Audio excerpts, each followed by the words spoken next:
Good morning. It's Thursday, the 29th of January. You're watching Europe Today, your morning fix of European news and analysis live on Euronews. I'm Maret Gwyn, stepping in today for Maeve McMahon. Coming up on today's show, the EU's 27 foreign ministers are in town with Iran high on the agenda. After thousands were killed in the regime's recent crackdown on protesters, EU ministers are expected to approve fresh sanctions. Iran is also on high alert this morning for a possible US attack as Trump ramps up pressure on the regime to strike a deal on its nuclear program. Standing by for us at the European Council down the road here in Brussels, where ministers are arriving right now, is our EU correspondent, Shauna Murray. Shauna, good morning. Thanks so much for joining us. Tell us first, what can we expect today in terms of new sanctions on Iran? Well, as we know, Mara, as you mentioned there, Iran very much back centre stage. We saw that post yesterday from US President Donald Trump saying there's a massive armada on its way to Iran. He's demanded they cut a deal on their nuclear programme. He's reminding them of last summer and his strikes against the regime under the codename Operation Midnight Hammer. Meanwhile, here in Brussels, EU Foreign Affairs Minister behind me, they're going into that meeting. They'll announce sanctions on 21 Iranian individuals responsible for the violent repression of Iranian protesters. That's members of the Iranian Revolutionary Guard. Euronews has the details on these sanctions. They include people like the chief of police. There's also going to be sanctions on 20 companies responsible for Iran's new programme in relation to drones and supporting Russia. And there will be a designation of the Iranian Revolutionary Guard as a terrorist organisation. This was announced or decided just late last night after France, which was holding out, decided they would support this. So we heard from Kaja Kallas, the EU's foreign policy chief, agreeing and saying that this would happen today. Mared? And Shauna, also the question of how Europe can prepare to defend itself in an increasingly dangerous world could also come up in these talks.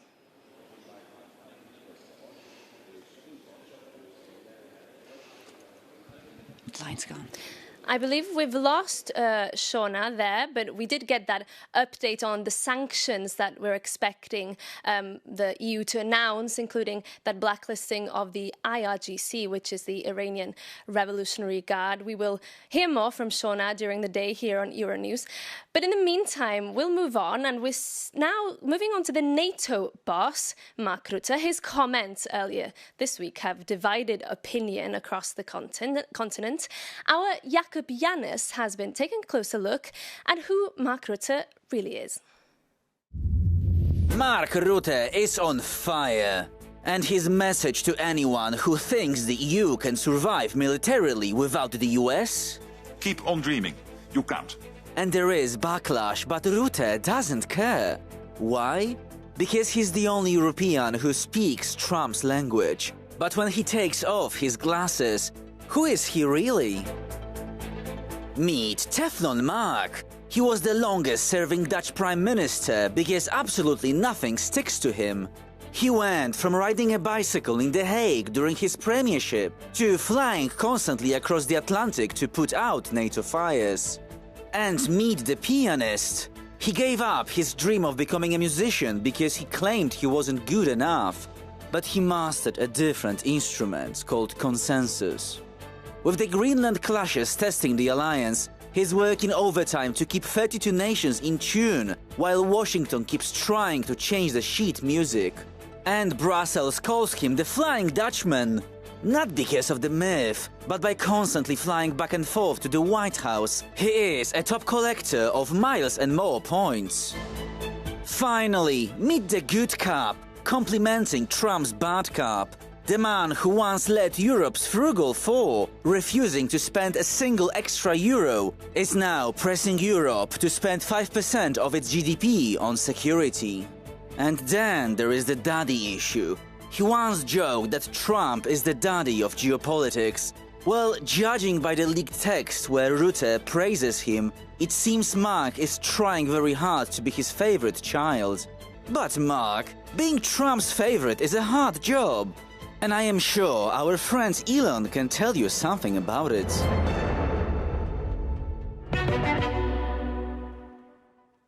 Jakob Janus there. Coming up, we'll now be joined by Luxembourg's Deputy Prime Minister and Foreign Minister Xavier Bettel. He led the country for a decade up until 2023, and he's, of course, a very familiar face here in Brussels and will be representing Luxembourg at the Foreign Affairs Council later today. Minister, thanks so much for calling by. It's great to have you here with us in the studio. Thank you for the invitation. So I know you have a packed agenda today. Let's start maybe with Iran, because we are expecting some tougher decisions by the EU today to clamp down and put pressure on the Iranian regime. When you go in a meeting, you hope, but you wait till the end to be happy. So I hope that we will be able today to agree, because we need unanimity to put, for example, the guardian of the revolutions on the terrorist list. We need unanimity to take sanctions. We need unanimity to take a list of persons, of entities. But it seems we had 2 or 3 days ago still some countries hesitating, that we moved forward the last 48 hours and that we will be able to have a strong signal for the Iranian population today. And this is the right signal, according to you, despite what it could mean for the diplomatic channels. Do you think this is the right move? The fact is we don't have that many moves. We are not working like the USA are working to send an armada and to have the armada waiting to bomb. And what do you make of those threats that we've heard from Trump yesterday? Everything is possible. The fact is, I learned one thing. I was Prime Minister for the first years of President Trump, and now he's again the president. Everything is possible. He's also trying to get a bigger role in the future of Gaza. I know that will also be under discussion. What do you make of his board of peace? The fact is, if every progress for stabilization of the situation and a ceasefire and a final ceasefire, not a permanent ceasefire, not temporarily, and then a strong government and support to build up Gaza is something I support. But the problem is now, for the moment, we have a parallel UN. We have, in fact, a new private body, if I could say, who will decide about the future of a territory. So it's a bit special, and the Palestinians are missing. You have the Palestinians not around the table when it's going to be about their territory. You have a president, even if he's not president anymore, who has a veto right at life. And then you have Russia sitting around the table when it's a boat of peace, you just called it. I just want to remind that Russia is an aggressor in Ukraine. And so to give the feeling that they are peacemakers is a bit special too. So you think this is less about the Palestinians and their future, more about Trump trying to supplant the UN? The fact is, if it helps, I don't want to make everything bad. If it brings positive aspects on the ground in Palestine, I will help these points. But we need Palestinians around the table. But the fact is that Trump is a businessman. He wants to have results, quick results. For him, the UN is too complicated. But, I'm coming from a small country. If international law and international regulations are non-respected anymore in future, and it's the power of the strongest and the biggest, this is not good for me.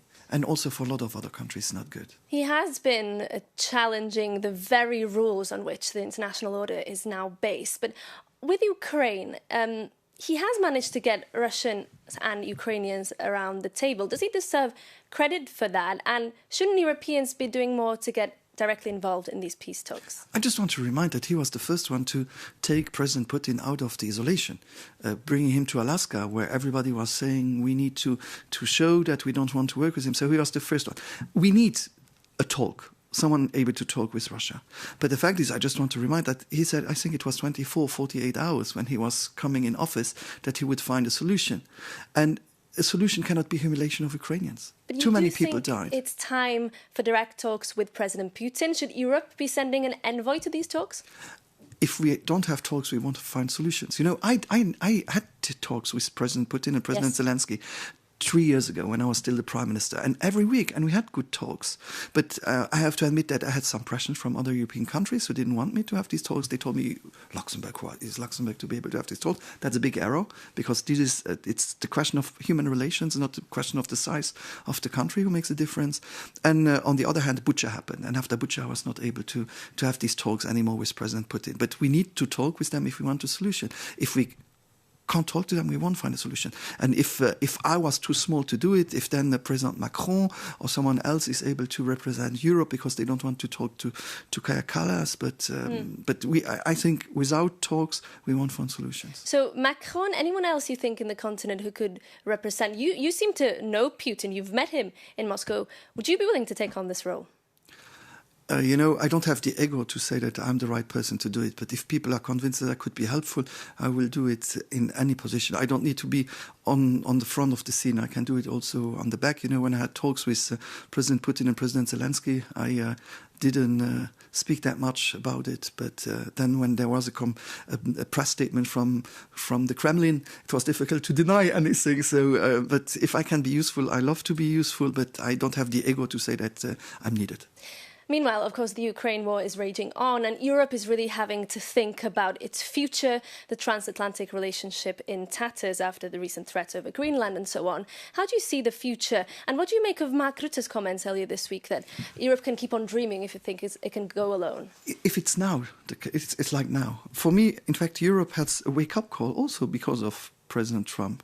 In fact, I see that we have rules when everything is in honeymoon. Who represents Europe? I see Kaja Kallas was, for example, not in Washington when there was discussions with the president. It's her job.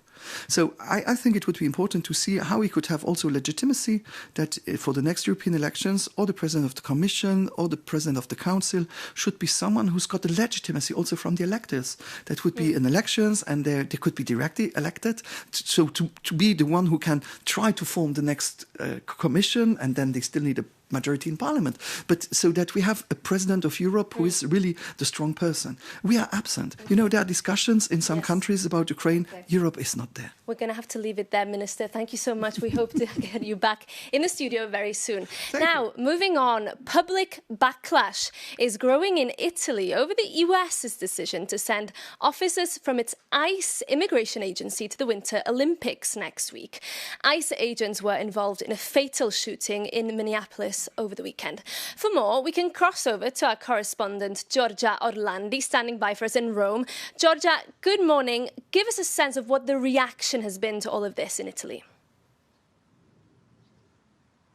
Good morning. Well, it all started last Tuesday when members of Italy's main opposition party in Lombardy's regional council held a formal protest against the decision to deploy ICE agents at the Milan Cortina Winter Olympic Games. They were holding posters reading "ICE out, ICE no thank you." That pretty much aligns with what Milan's mayor Beppe Sala had to say about that. He said that those agents are not welcome in Milan. We know that AVS, another party, launched a petition which has already gathered around 50,000 signatures. Criticism has also come from Italy's main ruling coalition. And we know that those ICE agents have been deployed at major sports events in the past, not just in the US, but abroad as well. The US Department of Homeland Security said that those agents would not be taking part in immigration enforcement operations in foreign countries. Despite all these assurances, though, the protest has not died down. Two ICE protests have already been organized in the next few days by centre-left organizations and trade unions. The main argument behind the protest, though, is that Giorgia Meloni is perceived as too accommodating towards President Trump and the United States. This is what centre-left parties say, and she has shifted her tone recently, trying to, when she described those Trump threats over Greenland as a mistake. But clearly, when it comes to high-profile events such as the Olympic Games, with Italy being under so much scrutiny and international exposure, the issue risks turning into a major reputational problem for Meloni and her government if the protests continue. Okay. Giorgia, thank you so much. And that brings this edition of Europe Today to an end. Thank you for tuning in. For more on today's stories, do head over to our website, euronews.com. We'll be back, same time, same place, tomorrow. See you then.